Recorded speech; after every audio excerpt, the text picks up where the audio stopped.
Hello, and welcome to the M.O.W. channel. Today, we're going to talk about the Cleveland Strangler, Anthony Sowell. Before we start, please make sure to hit the subscribe and like buttons. Let's get started. Cleveland, Ohio, was once the industrial heart of America. However, from the latter half of the 20th century, as industries declined, the city experienced deep economic hardships and social inequalities, making it a typical example of the Rust Belt. The eastern part of Cleveland was predominantly African American, and by the early 2000s, it was plagued by high poverty rates, low educational attainment, and severe housing deterioration. The urban decay also affected the attention and resources of law enforcement, resulting in a lack of safety nets for vulnerable populations. This grim social backdrop became the perfect breeding ground for a murderer like Anthony Sowell, who could hide his crimes for years without intervention. Sowell's story begins in 2005, when he was released from a 15-year prison sentence and returned to his home at 12205 Imperial Avenue in East Cleveland. He had been convicted in 1990 of rape, kidnapping, and attempted rape, including an incident in which he restrained and strangled a pregnant woman, marking him as a violent sexual offender. Upon his release, the Cleveland court system officially notified the community of his criminal record, but this did not translate into any real supervision. On the surface, Sowell appeared to be an ordinary middle-aged man, making a living through scrap metal sales or odd jobs. However, beneath this facade lay a long-standing violent control urge and a deep-seated desire to dominate women, shaped since his childhood. He had a horrifying history of sexually abusing family members in his teens, and these distorted impulses only intensified after his 15 years in prison, eventually manifesting in horrific crimes. Sowell is believed to have begun his killing spree around May 2007. His methods were consistent and meticulous. He targeted economically vulnerable African American women who had weak social networks, making it unlikely that their disappearances would attract significant public attention. Sowell exploited their precarious circumstances, luring them to his Imperial Avenue home under the pretense of providing drugs, alcohol, temporary shelter, or money. Most of his victims had a history of drug addiction or prostitution, which Sowell leveraged, confident that the police would not take his crimes seriously. Tragically,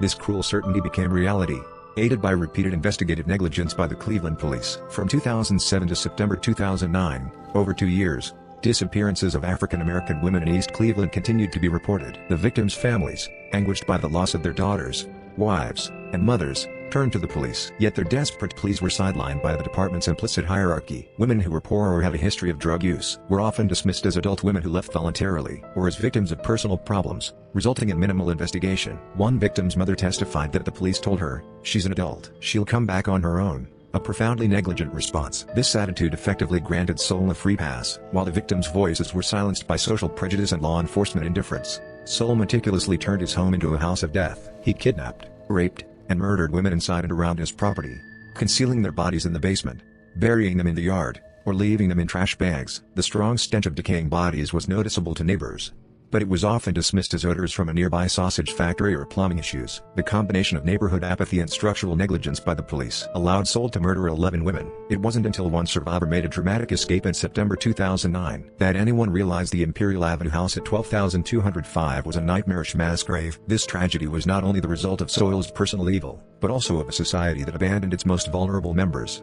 allowing such horrors to unfold. From 2007 to 2009, the house at 12205 Imperial Avenue, owned by Anthony Sowell, appeared outwardly normal, but in reality, it was a sealed chamber where horrific serial murders repeatedly took place. This house served as Sowell's crime territory, and a space where his brutal inclinations were fully realized. He used his home as a trap to lure victims, carrying out abduction, sexual assault, and murder in a relentless cycle. Sowell's methods were consistently violent and control-oriented. He would lure his victims, restrain them, and commit gruesome sexual assaults. Investigations revealed evidence on several victims' bodies, such as marks on wrists and ankles, or remnants of cloth, shoelaces, and other materials used for binding. These findings clearly demonstrated his intent to subdue and completely dominate his victims. Most of the murders were carried out by strangulation. Autopsy reports indicated that victims' necks bore marks from belts, cords, electrical cables, or bag straps, everyday items easily found in the household. The use of such common tools for killing reflects both Sowell's impulsive aggression and his calculated,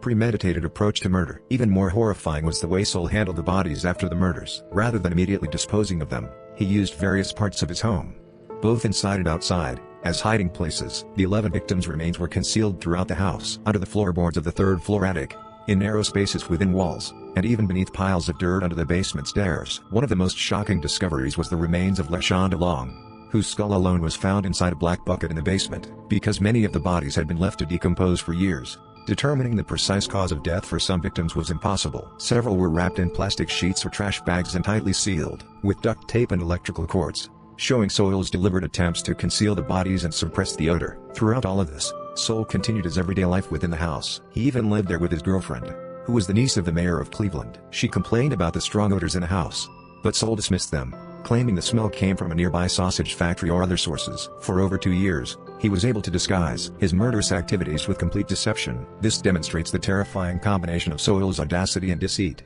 as well as the community's desensitization to warning signs. Sowell's victims Tonia Carmichael, Nancy Cobbs, Tizana Culver, Crystal Dozier, Talisha Fortson, Imelda Hunter, Leshanda Long, Michelle Mason, Kim Smith, Diane Turner, and Janice Webb were not just names on a list. They were individuals who had lived their own lives before becoming victims. Most were mothers, ranging in age from 25 to 53. Their circumstances included drug addiction, economic hardship, and homelessness, which made them vulnerable and the primary targets of Sowell's predation. He was aware of their marginalization and anticipated that their disappearances would not be a priority for the police. For example, Crystal Dozier's family criticized the authorities for not taking action when she went missing, highlighting systemic failures within the Cleveland police. Sowell rationalized his crimes by labeling these women as bad people, and even referred to himself as an avenger, revealing his warped self-perception. Ultimately, the Imperial Avenue house was a demonic dwelling that concealed the suffering and deaths of 11 women beneath its seemingly peaceful exterior. Over more than 2 years, it became a chilling testament to how violence against society's most vulnerable members can flourish in institutional neglect. Sowell's brutal control,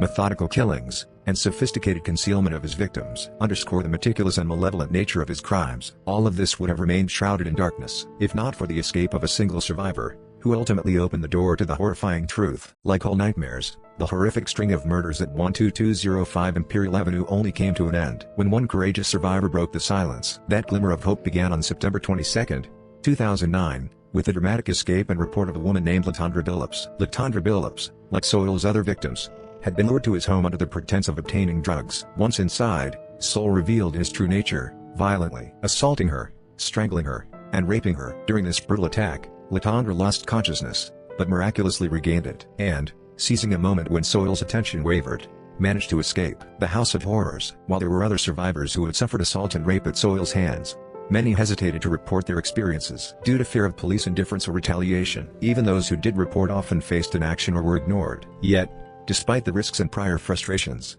Leshanda Billups went to the Cleveland Police Department. Her detailed and courageous testimony finally ignited a critical spark that awakened the dormant authority. Following her report, Cleveland police officially named Anthony Sowell as a suspect. On October 29, 2009, they obtained arrest and search warrants for his home. After more than 2 years of neglect, the moment had finally arrived when the missing persons cases could be investigated. When officers entered the Imperial Avenue house, Sowell had already fled the scene. Though he was absent, the police immediately sensed that something was amiss. The house, which Leshanda had described as the site of her assault, was filled with an unsettling stench that went far beyond ordinary odors. While searching the third floor, officers discovered objects covered like blankets on the floor. When they moved them aside, they were confronted with the unimaginable: 2 decomposed female bodies, Diane Turner and Talisha Fortson. This shocking discovery transformed what had been a rape investigation into a full-scale revelation of a concealed serial murder operation. The search quickly expanded to other parts of the house. Chilling discoveries continued in the basement. Officers found a freshly disturbed mound of dirt beneath the basement stairs. Upon digging, they uncovered another victim, the long-missing Janice Webb. Additional bodies were discovered in narrow crawl spaces and inside trash bags, leaving officers and medical examiners in a state of shock and disbelief. The house at 12205 Imperial Avenue was no longer an ordinary home. It had become a concentrated space of human suffering created by Anthony Sowell. The police preserved the scene and deployed a large-scale search team. Days later, the FBI even brought in advanced thermal imaging and radar equipment to conduct a thorough sweep inside and outside of the house. On October 31st, a tip from a citizen who recognized Sowell's face led to his arrest about a mile away on Mount Auburn Avenue. Even after Sowell's arrest, the investigation continued. Police deployed heavy machinery, including a backhoe, to excavate the backyard. Deep beneath the ground, they discovered 4 more bodies wrapped in plastic, bringing the total number of Sowell's known victims to 11. All 11 victims were African-American women who had been reported missing over the years, but whose cases had gone largely uninvestigated due to police neglect. This horrifying revelation shocked all of Cleveland and ignited public outrage, exposing the deep-seated mistrust and anger between the community and law enforcement. For 2 years, neighbors have complained about foul odors, which had been dismissed as coming from a nearby sausage factory or sewer problems. In truth, The stench was the result of human bodies decomposing inside the house. The fact that 11 women were murdered and concealed in a single home for over 2 years without anyone realizing it revealed the devastating failure of the Cleveland police system, particularly its structural neglect of society's most vulnerable. This case has since come to symbolize more than just a series of murders. It stands as a tragic testament to systemic failure, racial and social bias, and the consequences of institutional neglect in American society. In June 2011, the trial of Anthony Sowell began. The prosecution's strategy was clear to overwhelmingly prove Sowell's guilt through scientific evidence and survivor testimony. The weight of physical evidence, the 11 women's bodies found inside and around Sowell's home, served as the most compelling evidence. Autopsies confirmed that 7 of the victims, including Tonia Carmichael, Nancy Cobbs, and Crystal Dozier, had died from strangulation marks, and the remnants of bindings found on the bodies demonstrated a consistent modus operandi. The decisive power of DNA evidence. Even though some of the bodies were severely decomposed, DNA analysis confirmed that all remains belonged to the 11 women reported missing, leaving no doubt that Sowell's home was their final resting place. This forensic evidence became irrefutable proof of his crimes. Courage of survivors. During the trial, several survivors who had endured Sowell's attacks took the stand. 3 of them, including Leshanda Long, gave detailed accounts of the brutal assaults and rapes they had suffered. Their testimonies established a clear pattern of Sowell's criminal behavior and conveyed the victims' fear to the jury in vivid detail. In response, Sowell's defense team did not deny that he had committed the murders, but sought to evade full responsibility by citing his mental state. They argued that Sowell suffered from post-traumatic stress disorder (PTSD) and other mental illnesses, claiming that he had experienced blackouts or lost control of his actions due to symptoms resembling epilepsy. During police questioning, Sowell even claimed to hear a voice instructing him to rape bad people and referred to himself as an avenger, revealing his distorted self-perception. The defense focused on these mental health claims in an attempt to mitigate the sentence and avoid the death penalty. After lengthy deliberation, on July 22, 2011, the jury returned guilty verdicts on all 81 charges against Sowell,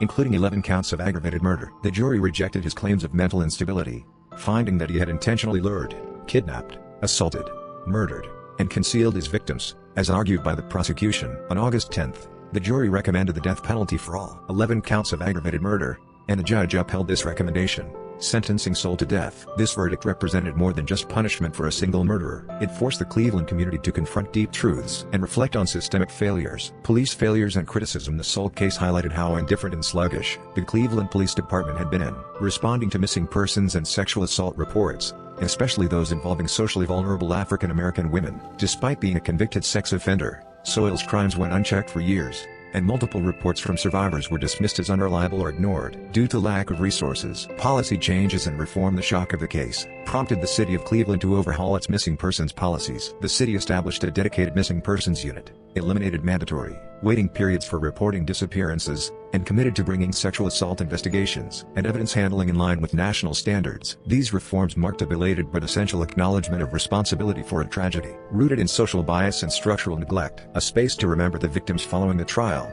Sowell's House of Horrors was demolished, and a memorial park was established on the site to honor the 11 women who lost their lives. This space not only commemorates the victims, but also serves as a lasting reminder of the community's failure to listen to the voices of those on society's margins. The trial and outcome of Anthony Sowell revealed not only the depth of individual evil, but also how such evil can flourish within systemic flaws. Justice was ultimately served, but the enormous cost, including 11 precious lives, left an indelible scar on the citizens of Cleveland. Although Anthony Sowell was convicted and sentenced to death, the tragedy at Imperial Avenue left deeper scars than the punishment of a single serial killer could ever address. The case shone a light on the darkness that had long plagued Cleveland's East Side, particularly within impoverished and marginalized African American communities, and exposed another form of crime: societal indifference. All 11 of Sowell's victims were African American women, most of whom were living in poverty or facing challenges such as drug addiction that placed them on the fringes of society. Their missing persons reports were repeatedly ignored or mishandled by the police. Not missing persons, but fugitives. In their initial response, police treated these women not as missing persons, but as individuals who had voluntarily run away or were likely to have disappeared due to drug-related issues. Low-priority targets. For years,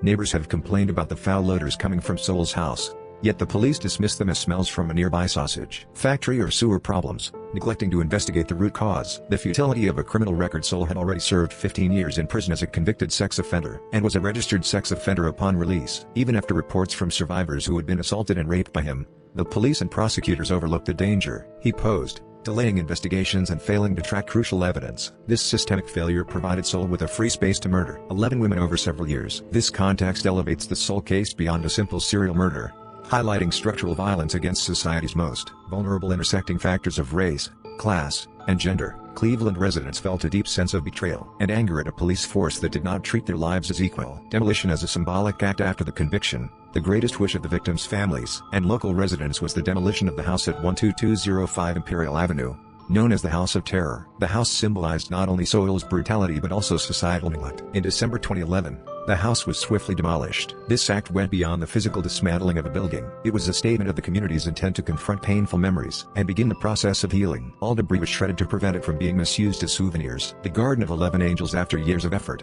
the property and adjacent land were transformed into a memorial space. In 2021, it was officially opened as the Garden of 11 Angels. The garden features a towering black granite monument engraved with the names of the 11 women, surrounded by a peaceful garden of trees and flowers. The space serves not only to honor the lives of the victims, but also as a continuous reminder to the community that such a tragedy must never happen again. The Sowell case exposed serious flaws in the Cleveland Police Department and spurred comprehensive reforms. The city adopted recommendations from an independent panel, improving procedures for missing persons reports and strengthening policies for sexual assault investigations. Changes to the investigative system. Key reforms included eliminating waiting periods for missing persons reports and standardizing procedures for handling rape kits. Previously, many untested kits had been left untouched, but after this case, Cleveland undertook a complete inventory and began processing all untested evidence. These reforms reinforced the responsibility of law enforcement to ensure that victims' identities or backgrounds would no longer determine the seriousness of investigations. Yet true healing and change remain ongoing. Legal and procedural reforms alone